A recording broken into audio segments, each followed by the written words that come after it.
Hi, my name is Brittany J. Jones. In this video, I will be demonstrating how to finish off your seam allowances. There are many different ways on how you can do it. One of the most common ways is to use an overlock machine, also known as a serger. However, if you're just starting out sewing or if you're just getting back into it, you may not want to go out and purchase an additional machine.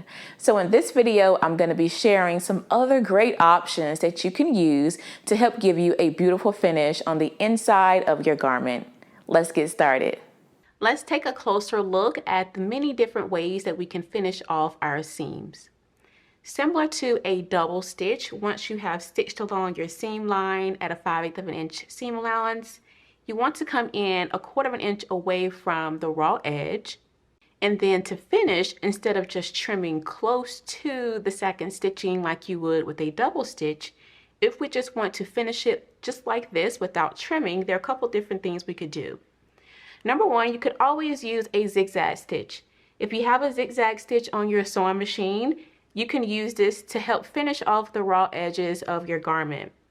For me personally, I don't like to put my zigzag stitch directly along the edge, only because I find it a lot easier to just stitch on my zigzag stitch and then grab a pair of scissors and trim close to the zigzag stitch.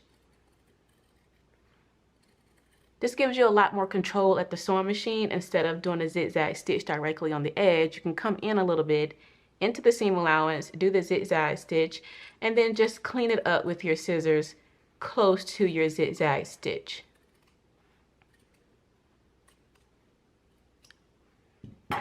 So this is one option for finishing your seam.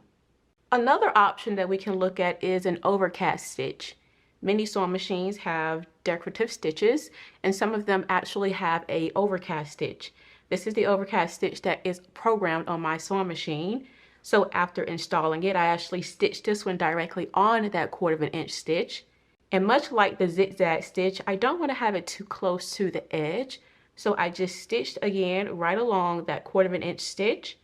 And now I'm just going to trim close to that.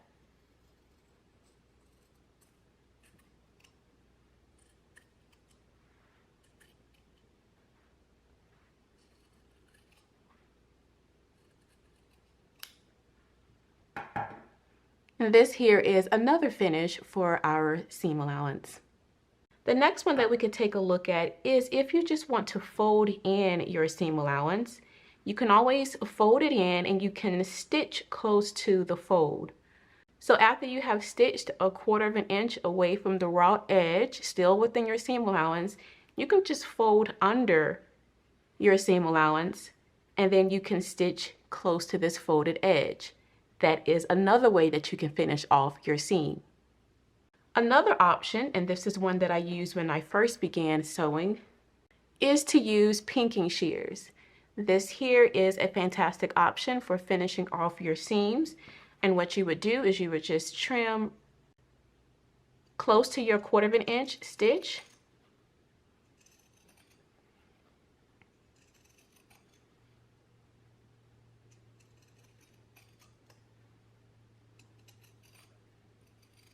This is another option for finishing off your seam allowance. Another option would be to finish off using a serger. This is my most common way of finishing off my seam allowance. I find it to be really clean and also easy to do. So after I do my 5/8 of an inch stitch along the seam line, I usually just follow that up with my serger. And another option that you could do is to finish off your seam allowances with seam binding.